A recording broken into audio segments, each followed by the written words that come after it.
ఓం సాయిరామ్ శ్రీమాత్రే నమః. అందరికీ నమస్కారం అండి. ఎలా ఉన్నారు?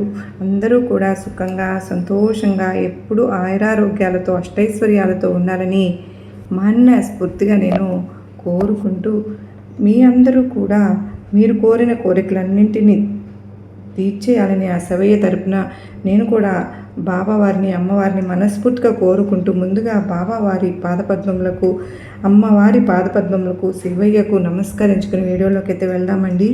ఇక ఈరోజు ఈ సందేశం ఏమి చెప్పబోతూ ఉన్నారు అంటే కనుక, బిడ్డ, నువ్వు ఏ జన్మలో ఏ పుణ్యం చేసుకున్నావో, ఎంత పుణ్యం చేశావో తల్లి తెలియదు, కానీ శివయ్య కన్ను నీ పైన పడిందమ్మా. మరో 3 నిమిషాల్లోనే శివయ్యకు థ్యాంక్స్ చెప్పబోతూ ఉన్నావు, సిద్ధంగా ఉండు బిడ్డ. అంతటి ఒక అద్భుతమైన అపూర్వమైనటువంటి ఒక కానుకను శివయ్య నీకు ఇవ్వబోతూ ఉన్నాడు. అసలు విషయం ఏంటో తెలుసా తల్లి? విన్నావు అంటే సంతోషంతో ఎగిరి గంతులు వేస్తావు. 100 కేజీల మిఠాయిలను ఊరంతా పంచిపెడతావు, పండగ చేసుకుంటావు, ఇంటికి తోరణాలు కట్టుకుంటావు. అలాంటి ఒక సంభ్రమమైనటువంటి సంతోషకరమైనటువంటి ఒక అద్భుతమైనటువంటి శుభవార్తతో శివయ్య నీ ముందుకు వచ్చాడు. బిడ్డ, నీ జీవితాన్ని మార్చేస్తాడంట, నీ కష్టాలను తీర్చేస్తాడంట. అందుకే అన్నాను ఎంత పుణ్యం చేశావో తల్లి అని. అయితే ఏమాత్రం కూడా ఈరోజు శివయ్య రాకను నిరాకరించకూడదు, నిర్లక్ష్యం చేయకూడదు, తోసిపుచ్చకూడదు, శివయ్య ఆగ్రహానికి గురి కాకూడదు. జాగ్రత్తగా ఉండాలి, మరి హెచ్చరికతో ఉండాలి. ఉంటేనే ఆ శుభవార్త నీ దాకా వస్తుంది. వదులుకున్నావు అంటే ఆ తర్వాత నువ్వు ఎంత పిలిచినా, ఎంత అరచినా, ఎంత తలచినా శివయ్య వెనక్కి కూడా తిరిగి చూడడు. జాగ్రత్త, వదులుకోవద్దు అంటూ ఈరోజు ఒక అద్భుతమైనటువంటి నిగూఢ అర్థం దాగి ఉన్న హెచ్చరికతో కూడిన సందేశంతో వచ్చారండి. మరి ఆ మాటలు వెనుక ఉన్న అర్థం పరమార్థం తెలుసుకోవడానికి వీడియోని ఎక్కడా కూడా స్కిప్ చేయకుండా, మిస్ చేయకుండా చివరిదాకా చూద్దామా? మన వీడియోకి ఒక చిన్న లైక్ అయితే ఇచ్చేసేయండి. అలాగే మన వీడియో నచ్చినట్లయితే మీ ఫ్రెండ్స్కి, ఫ్యామిలీ మెంబర్స్కి, అందరికీ, బిడ్డలందరికీ కూడా షేర్ చేయండి. మన ఛానల్ ఫస్ట్ టైం చూస్తూ ఉన్నారా? ఛానల్ సబ్స్క్రైబ్ చేసుకుని సపోర్ట్ మీ అందించండి నాకు. అదే చేత్తో హైపన్ కూడా చేస్తున్నారు, ఆశిస్తూ భావిస్తూ ఉన్నాను చేస్తారని. ఇక ఓం సాయిరామ్ అని కానీ, శ్రీమాత్రే నమః అని కానీ, ఓం నమ శివ అని ఏదైనా సరే మీకు నచ్చినది కామెంట్ బాక్స్లో పెట్టండి ఫ్రెండ్స్. మరి అమ్మవారి ఆశీస్సులు, ఆ శివయ్య ఆశీస్సులతో పాటు సాయినాథుని ఆశీస్సులు మనందరికీ కూడా దొరుకుతాయండి త్వరగా. మీ కష్టాలు తీరితే మనసులో బాధ, భారం అంతా కూడా దిగిపోతుంది కదా. మరి ఎంతో నమ్మకంతో మనందరము కూడా ఈరోజు సందేశాన్ని కనుక మనం విన్నట్టయితే మనకు ఈరోజే ఆ నిమిషంలోనే మనకు శివయ్య ఆశీస్సులు అనేవి లభిస్తాయి అని చెప్తూ ఉన్నారు. మనకు ఎంతో సంతోషిస్తాము, ఆనందంతో గంతులు వేస్తామని కూడా చెప్తూ ఉన్నారు. ఇంటికి తోరణాలు కట్టుకుంటావు తల్లి, మిఠాయిలు కూడా పంచి పెడతావమ్మా అని చెప్తూ ఉన్నారు. నిజంగా మనకి దానికి అందరికీ మనం సిద్ధంగా ఉన్నాం కదా ఫ్రెండ్స్. మరి ఈరోజు ఈ సందేశంలోని పరమార్థాన్ని మనం గ్రహించుకుని ప్రతి ప్రాబ్లంకి కూడా చక్కని సొల్యూషన్ అనేది దొరుకుతుంది. ఇంకా సెక్యూర్డ్గా కూడా చక్కగా మనందరికీ కూడా ట్రై చేసి చూద్దామండి. ఆ తర్వాత మీ హ్యాపీనెస్ని మీరే నాతో షేర్ చేసుకుంటారు. ఇక ఈరోజు సందేశం విషయానికి వస్తే కనుక, బిడ్డ, ఈ వీడియో నీకోసమే. ఎందుకో తెలుసా? నువ్వు పడుతున్నటువంటి బాధలు, కష్టాలు ముగిసే సమయం వచ్చేసిందమ్మా. ఎందుకో తెలుసా? సాక్షాత్తు ఆ పరమశివుడే నీ కష్టాలను చూస్తూ ఉన్నారు, కొన్ని సంకేతాలను పంపిస్తున్నారు. నీ కష్టాలు ముగిసే ముందు, నీ జీవితం మారే ముందు, నీకు అదృష్టం పట్టే ముందు శివుడు నీకు ఈ సంకేతాలను పంపుతున్నారు. వీటిని నువ్వు గమనించకపోతే చాలా బాధపడతావు తల్లి. ఈ అనంతమైన సృష్టిలో ఏ చిన్న మార్పు జరిగినా దాని వెనుక ఖచ్చితంగా శివయ్య ఉద్దేశం ఉండే ఉంటుంది. నీ జీవితంలో ఎన్నో కష్టాలు ఎంత నిజమో, ఆ కష్టాలు తీరిపోయే ముందు శివయ్య పంపే సంకేతాలు కూడా అంతే నిజం. నువ్వు ఎంతో కాలంగా మానసిక వేదనను, ఆర్థిక ఇబ్బందులను మరియు నమ్మిన వారి పట్ల కలిగిన గాయాలను అనుభవిస్తూ ఉన్నావు కదా. అయితే ఆ పరమశివుడు తన భక్తులను పరీక్షించడమే తప్ప ఎన్నడూ వదిలిపెట్టడు. నీ జీవితంలో చీకటి తొలగిపోయి వెలుగులు నిండే సమయం ఆసన్నమైనప్పుడు, నీ సమస్యలు పరిష్కారమయ్యే గడియలు దగ్గర పడినప్పుడు ఆ భోళా శంకరుడు నీకు కొన్ని ప్రత్యేకమైన గుర్తులను పంపిస్తాడు. తల్లి, ఈ సంకేతాలు చాలా సున్నితంగా ఉంటాయమ్మా. వీటిని నువ్వు మనసు పెట్టి గమనిస్తే చాలా అద్భుతమైన భవిష్యత్తు నీ గురించి ఒక స్పష్టమైన అవగాహన కలుగుతుంది. నువ్వు ఇప్పుడు చూస్తున్నటువంటి ఈ వీడియో, ఈ సందేశం నీ జీవితాన్ని మలుపు తిప్పడానికి సిద్ధంగా ఉన్న శివయ్య పిలుపు. ఇది కేవలం నువ్వు చూస్తున్న వీడియో కాదు, ఇది లక్షల్లో ఒక వీడియో కాదు. ఇది ఈ క్షణంలో అనుకోకుండా నీ కళ్ళ ముందు కనిపించింది అంటే అది కేవలం కారణం లేకుండా కాదు. నీ జీవితంలోకి ఒక అదృశ్య శక్తి, ఒక మహత్తర చైతన్యం ప్రవేశించడానికి సిద్ధంగా ఉంది అనడానికి స్పష్టమైన గుర్తు. ఈ విశ్వంలో శివయ్య నీతో మాట్లాడాలనుకుంటున్నారు. ఈ విశ్వంలో ఎంతోమంది ఉండగా కూడా ఈరోజు నిన్ను ఎంచుకున్నారు. నువ్వు ఎదురు చూస్తున్న జవాబు నీకు ఇవ్వాలి అనుకుంటూ ఉన్నారు. నీ కష్టకాలం ముగిసే ముందు శివయ్య నీకు పంపే ఈ 5 అద్భుతమైన సంకేతాలను పంపుతున్నారు. నువ్వు అర్థం చేసుకోవాలి. పూర్తి ఏకాగ్రతతో విను, గమనించు. నీ మనసును, నీ ఆత్మను తెరిచి ఉంచుకో. ఇప్పుడు సిద్ధంగా ఉన్నావు కదూ? ఇక ఆలస్యం చేయకుండా చెప్పినా మరి శివయ్య నీ కోసం తీసుకొచ్చినటువంటి ఈ మాట ఏమిటో, ఆ పిలుపు ఏమిటో, ఆ సందేశం ఏమిటో ఎందుకో తెలుసా? సాక్షాత్తు శివయ్య కైలాస పర్వతాన్ని వదిలి నీకోసం దిగి వచ్చారు. అంటే మాటలా తల్లి? కాదు కదా. ఈ సమయంలో మాత్రం అజాగ్రత్త వద్దమ్మా. ఏమాత్రం కూడా నిర్లక్ష్యమూ వద్దు, సరేనా? శివయ్య పంపిన కానుకను అందుకో, శివయ్య పంపిన సందేశాన్ని అందుకో. తల్లి, నీ జీవితం మారిపోతుంది. చాలు, నువ్వు పడ్డ కష్టాలు చాలు, నువ్వు అనుభవించిన వేదన చాలు, నువ్వు ఎదుర్కొంటున్నటువంటి ఆర్థిక ఇబ్బందులు చాలు, అన్నీ చాలు. ఈరోజు వాటికి ముగింపు పడబోతుంది. కనుకనే ఈ సమయంలో నువ్వు మాత్రం అజాగ్రత్తగా ఉండవద్దు, జాగ్రత్తగా ఉండు. శివయ్య నీ జీవితాన్ని మార్చి మరీ వెళ్తారు. బిడ్డ, గత కొన్నేళ్లుగా నువ్వు అనుభవిస్తున్న మానసిక వేదన అంతా ఎంత కాదు. ప్రతిరోజు ఒక యుద్ధంలాగే గడిచిందని నీకు తెలుసు, నాకు తెలుసు, ఆ శివయ్యకు కూడా తెలుసు. ముందు నువ్వు నిద్ర లేవగానే ఈరోజు ఎటువంటి ఇబ్బంది ఎదురవుతుందో అని భయపడుతూ బ్రతికిన రోజులు ఎన్నో ఉన్నాయి. చుట్టూ జనం ఉన్నా నువ్వు ఒంటరితనాన్ని అనుభవిస్తున్న బాధ ఎవరికీ అర్థం కాలేదు.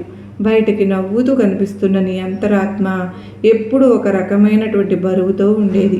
నీకు ఎవరైనా ఒక మాట అన్నా కూడా అది నీకు మనసును తీవ్రతగా గాయపరుస్తుంది. కానీ ఆ బాధను నువ్వు బయటకు చూపించవు, లోపలే దాచుకుని కుమిలిపోతుంటావు.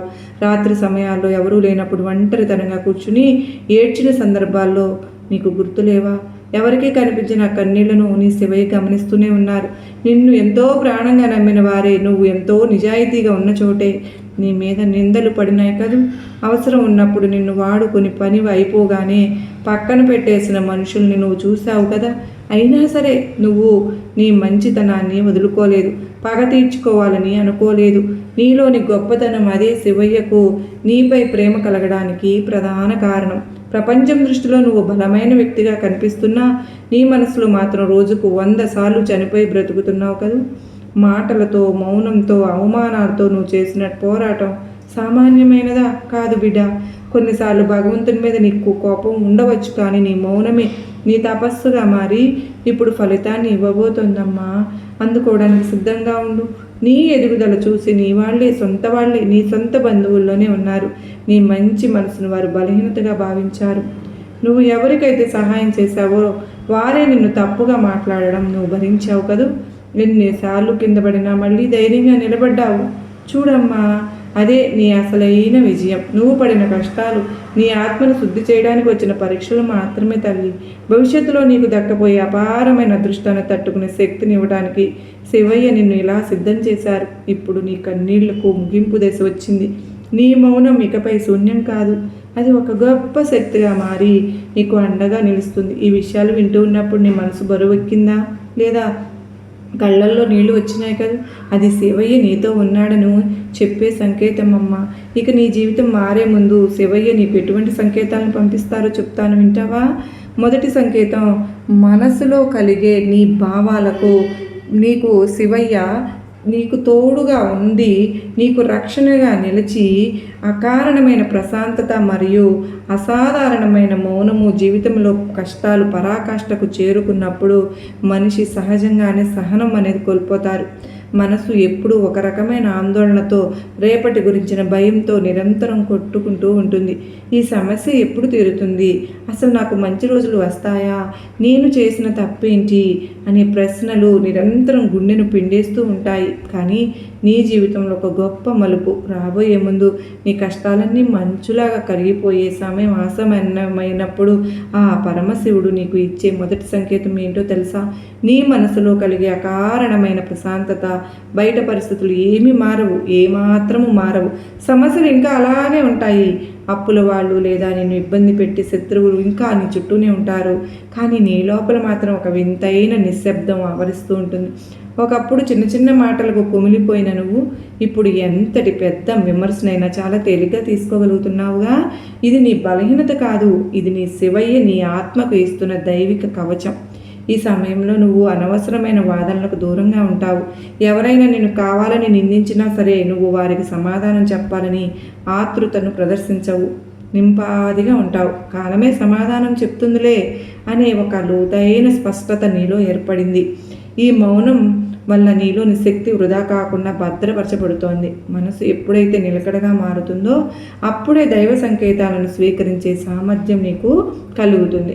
సముద్రం అల్లకల్లోలంగా ఉన్నప్పుడు అందులో ప్రతిబింబం కనిపించదు కదా, కానీ అది నిలకడగా ఉన్నప్పుడు ఆకాశం అందులో స్పష్టంగా కనిపిస్తూ ఉంటుంది. అలాగే నీ మనసు ప్రశాంతంగా మారినప్పుడు శివయ్య నీ జీవితంలో చేయబోయే అద్భుతాల గురించే నీ అంతరాత్మకు ఒక ముందస్తు సమాచారం అందుతుంది. నువ్వు రాత్రిపూట ప్రశాంతంగా నిద్రపోగలుగుతున్నావు. పాత గాయాలు నిన్ను ఇకపై ఏడిపించవు. ఇది శివయ్య నీ హృదయాన్ని శుద్ధి చేస్తున్నారని చెప్పడానికి నిదర్శనం తల్లి. ఈ నిశ్శబ్దం తుఫాను ఆగే ముందు వచ్చే ప్రశాంతత వంటిది. నీ కష్టాల తుఫాను మూసిపోయిందని, ఒక ఉజ్వలమైన ఉదయం రాబోతుందని చెప్పే పరమశివుని మొట్టమొదటి హెచ్చరిక. ఇదే రెండవ సంకేతం. కలల ద్వారా అంటే అందే పవిత్రమైన దైవిక దృశ్యాలు పరమశివుడు తన భక్తులతో సంభాషించడానికి ఎంచుకునే అత్యంత రహస్యమైన మార్గం ఏంటో తెలుసా? స్వప్నాలు. నీ జాగృత అవస్థలో మనసు అనే ప్రాపంచక విషయంలో నిండిపోయి ఉంటుంది కనుక నువ్వు దైవ సంకేతాలను సరిగ్గా గ్రహించలేవు. కానీ నిద్రలో నీ బాహ్య మనసు విశ్రాంతి తీసుకుంటూ ఉన్నప్పుడు అంతరాత్మ పరమాత్మతో అనుసంధానం అవుతుంది. నీ కష్టాలు తీరిపోయే ముందు నీ కలలు సాధారణ కలలాగా ఉండవు. అవి చాలా స్పష్టంగా, పవిత్రంగా మరియు నువ్వు నిద్ర లేచిన తర్వాత కూడా గుర్తుండేలాగా ఉంటాయి. కలలో అకస్మాత్తుగా శివలింగం కనిపిస్తుంది. పాత శివాలయంలో నువ్వు పూజ చేస్తున్నట్లు అనిపించడం, లేదా త్రిశూలం, డమరకం వంటి దైవిక ఆయుధాలు కనపడడం, ఇలాంటివి జరిగితే నెగిటివ్ ఎనర్జీని శివయ్య తొలగిస్తున్నారని అర్థం. ప్రతికూల శక్తులను పటాపంచలు చేస్తున్నారని అర్థం. ప్రతికూల శక్తుల్ని పారద్రోలుతున్నారని అర్థం. నువ్వు చాలా ఏకాగ్రతగా వినాలి. ఇప్పుడు ముఖ్యంగా తెల్లని అంటే పాము కలలో కనిపించిందనుకో అనేది అత్యంత శుభప్రదమైన సంకేతం. పాము కుండలిని శక్తికి మరియు పరివర్తనకు చిహ్నం తల్లి. అది కలలో కనిపించినా లేక నిన్ను చూసి ఏమీ చేయకుండా వెళ్ళకపోయినా నీకున్న నాగదోషాలు లేదా పితృదోషాలు తొలగిపోయి అదృష్టం పట్టబోతోందని అర్థం. అలాగే కలలో పారే నది కనిపిస్తుందనుకో, ఆ నదిలో స్నానం చేస్తున్నట్లు అనిపించిందనుకో, లేదంటే ఎత్తైన కొండ ఎక్కుతున్నట్లు అనిపించినా నీ కర్మలు కడిగివేయబడుతున్నాయని, నీ జీవితంలో ఉన్నత స్థితికి నువ్వు చేరుకోబోతున్నావని శివయ్య నీకు ఇస్తున్న సంకేతం. తెల్లవారుజామున అంటే బ్రహ్మముహూర్తంలో ఇలాంటి కలలు ఖచ్చితంగా ఫలిస్తాయి. ఈ కలలు వచ్చినప్పుడు మనసులో ఒక రకమైనటువంటి పవిత్రత, ఉత్సాహం కలుగుతుంది. భయం స్థానంలో ఒక తెలియని ధైర్యం పుడుతుంది. నేను నీ వెంటే ఉన్నాను, భయపడకు అని శివయ్య నీ కలలోకి వచ్చి నీకు భరోసా ఇస్తున్నారని గ్రహించు.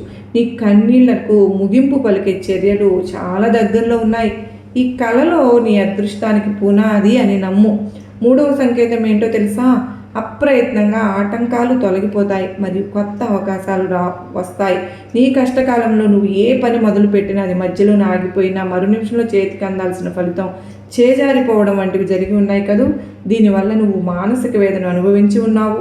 కానీ శివయ్య అనుగ్రహం నీపై ప్రసరించినప్పుడు పరిస్థితులు తలకిందులుగా మారతాయి.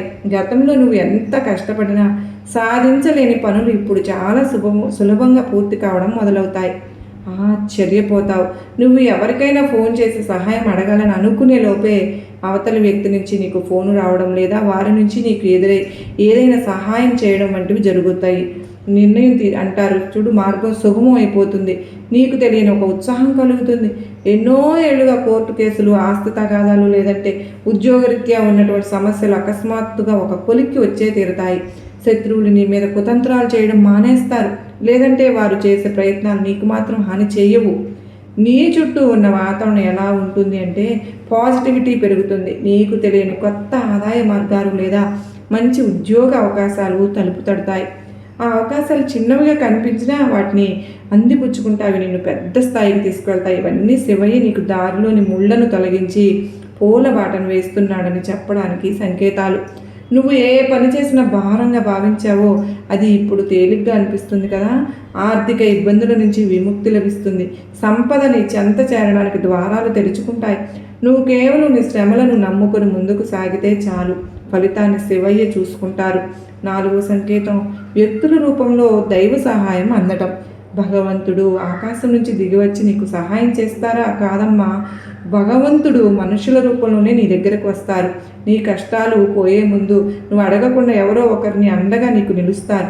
వారు నీకు బాగా పరిచయమైన వారు కావచ్చు, లేదంటే అత్యంత క్లిష్ట పరిస్థితుల్లో ఉన్నప్పుడు దిక్కుతోచిన స్థితుల్లో ఒక వ్యక్తి వచ్చి నీకు సరైన సలహా ఇవ్వటము, లేదంటే సమస్యను తీర్చడానికి మార్గం చూపటము జరుగుతూ ఉంటుంది. అది కదా శివయ్య లీల అంటే. ఆ వ్యక్తిని నీ జీవితంలోకి పంపించింది సాక్షాత్తు ఎవరనుకుంటున్నావు? ఇంకెవరు? ఆ పరమశివుడే. నువ్వు ఒంటరి దానివి కాదు అని, నీ వెనుక ఒక అదృశ్య శక్తి ఉందని నిరూపించడానికే ఇటువంటి సంఘటనలన్నీ జరుగుతూ ఉంటాయి. సిద్ధంగా ఉండు. అలాగే నిన్ను బాధ పెట్టిన మనుషులు నీ జీవితం నుంచి సహజంగానే దూరమైపోతారు. వారి నిజస్వరూపాలు నీకు అర్థమవుతాయి. జీవితంలో ఉండవలసిన మంచి వ్యక్తులు మాత్రమే నీ దగ్గరకు చేరుకుంటారు. ఒకప్పుడు నిన్ను తప్పుగా అర్థం చేసుకున్న వారు ఇప్పుడు నిన్ను తప్పు తెలుసుకున్న వారిది నీ దగ్గరకు వచ్చి క్షమాపణ అడగడము లేదా స్నేహహస్తం అందించడము జరుగుతూ ఉంటుంది. ఇది నీ గౌరవం సమాజంలో పెరగబోతోందని చెప్పడానికే ఈ సంకేతం. నీ శత్రువుల బలం క్షీణిస్తుంది. దైవన్యాయం నీ తరపున పోరాడుతుంది. నువ్వు మౌనంగా ఉండి భగవంతుని భారం వేస్తే నీ వైపు న్యాయం నిన్ను వెతుక్కుంటూ వస్తుంది. నిస్వార్థంగా ఎవరైనా నీకు సహాయం చేశారా? దాన్ని శివయ్య ప్రసాదంగా భావించు. నీ కష్టాలన్నీ తీరిపోయి ఒక గౌరవప్రదమైన జీవితాన్ని నువ్వు గడపబోతున్నావని చెప్పే అద్భుతమైన సంకేతం అమ్మ ఇది. 6వ సంకేతం ప్రకృతి మరియు మూగ జీవముల ద్వారా అందే శుభ సూచకాలు. పరమశివుడు పశుపతినాథుడు. ప్రకృతిలోని ప్రతి అణువు శివయ్య ఆధీనంలోనే ఉంటుంది. నీ కష్టాలు తీరిపోయే ముందు ప్రకృతి నీకు కొన్ని అద్భుతమైన సంకేతాలను చూపిస్తుంది. నువ్వు నీ ఇంటి నుండి బయటకు వెళ్ళే సమయంలో అకస్మాత్తుగా తెల్లని ఆవు కనిపిస్తుందా? లేదంటే ఒక పక్షి వచ్చి నీ ఇంటి గుమ్మం మీద వాలిందా? కిలకిల రావాలు చేస్తోందా? ఇలాంటివి జరిగితే అది నీ ఇంట లక్ష్మీదేవి ప్రవేశించబోతోందని చెప్పే ఒక గొప్ప సూచన. ముఖ్యంగా ఎప్పుడూ లేని విధంగా నీ ఇంటి చుట్టుపక్కల పావురాలు లేదంటే పిచ్చుకలు వచ్చి సందడి చేస్తూ ఉంటే, కిచకిచామని అరుస్తూ ఉంటే నీ ఇంట్లోని ప్రతికూల శక్తులు బయటకు వెళ్ళిపోతున్నాయని అర్థం. ప్రకృతి నీకు ఎప్పుడూ అబద్ధం చెప్పదు. ఒక ముఖ్యమైన పని మీద బయటకు వెళ్తూ ఉన్నప్పుడు ఏదైనా దేవాలయంలోని గంట వినిపిస్తోందా? లేదా ఎవరో ఒకరు పూర్ణ కుంభంలోతో ఎదురు రావడం వంటివి జరిగాయా? ఆ పని జరగడం విజయం కాబోతోందని అర్థం అమ్మా. మరో ముఖ్యమైన విషయం ఏంటో తెలుసా తల్లి? అకస్మాత్తుగా నీకు ఎదురుగా చిన్నపిల్లలు నవ్వుతూ కనిపించారా? లేదంటే వారు నీకు ఏదైనా తినే వస్తువుని ఇవ్వడం జరిగిందా? ఆ శివయ్యే బాలుని రూపంలో వచ్చి నిన్ను దీవించారని భావించు. నీ పెరట్లో ఎండిపోయిన మొక్కలు మళ్ళీ చిగురించటం, పూలు పూయటం వంటివి జరిగితే నీ జీవితంలో కొత్త జీవితం రాబోతోందని అర్థం. ఇవన్నీ చాలా చిన్న విషయాలుగా అనిపిస్తున్నాయా కదూ? కానీ ఇవి దైవ ప్రేరణతో జరిగే అత్యంత శక్తివంతమైన సంకేతాలమ్మా. ఈ సంకేతాలను నువ్వు గమనించుకుంటే నీ మనసులో ఒక రకమైనటువంటి పులకింత కలుగుతుంది. ఒకప్పుడు భారంగా అనిపించింది కదా గాలి, ఇప్పుడు తేలికగా హాయిగా అనిపించిందా? ప్రకృతి ఇచ్చే ఈ సంకేతాల్లో నీ జీవితం రాబోయే అపారమైన ధనప్రాప్తిని, మానసిక శాంతిని సూచిస్తున్నాయి. తల్లి, నీ కష్టాల చీకటి ముగిసిపోయిందమ్మా. ఇప్పుడు ఆ శివయ్య కృపతో నీ జీవితం వెలుగులమయం కాబోతోంది. ఈ సంకేతాలను నమ్మకంతో స్వీకరించు. అద్భుతాలు జరగడం నువ్వు కళ్ళారా చూస్తావు. చెప్పాను కదా తల్లి, మరో 3 నిమిషాల్లో నువ్వు శివయ్యకు థ్యాంక్స్ చెప్పబోతున్నావు. సిద్ధంగా ఉండు అంటూ ఇంతటి శుభవార్తని, మనసుకు ఇంత ప్రశాంతతని నీకు నేను ఉన్నాను, నువ్వు ఒంటరివి కాదు, శివయ్య నీకు ఇస్తున్న భరోసా, ఆ భరోసానికి థ్యాంక్స్ చెప్పవా? మరి తల్లి, నువ్వు ఖచ్చితంగా శివయ్యకి థ్యాంక్స్ చెప్పమ్మా. ఎందుకంటే కృతజ్ఞత అనే భావం ఉంది చూడు, అది ఎంతటి వారినైనా కూడా కలిగించేస్తుంది బిడ్డ. శివయ్య ఆశీర్వాదాలు, నీ దుర్గమ్మ ఆశీర్వాదాలు, నీ సాయి అండదండలు నీ మీద ఎప్పుడు కూడా ఉంటాయి అంటూ ఈరోజు ఒక అత్యద్భుతమైన సందేశంతో మన ముందుకు వచ్చారు కదండి. ఈ వీడియో మీకు గొప్ప నమ్మకాన్ని, ధైర్యాన్ని కలిగించిందనే నేను కూడా ఆశిస్తూ ఉన్నాను. మరొక అద్భుతమైన సందేశంతో మేము ముందుంటానండి. ఇంతవరకు ఆ బాబావారి ఆశీస్సులు, దుర్గమ్మ తల్లి ఆశీస్సులు, శివయ్య ఆశీర్వాదములు మనందరిపైన నిండుగా మెండుగా ఉండాలి అని మనస్ఫూర్తిగా మీ అందరి తరపున నేను కోరుకుంటూ, మన కుటుంబ సభ్యులందరిపైన ఉండాలని మనస్ఫూర్తిగా వేడుకుంటూ మళ్ళా కలుసుకున్నంతవరకు అందరికీ నమస్కారం అండి. ఓం సాయిరామ్, శ్రీమాత్రే నమః. ఓం నమః శివాయ. సర్వేజన సుఖినో భవంతు.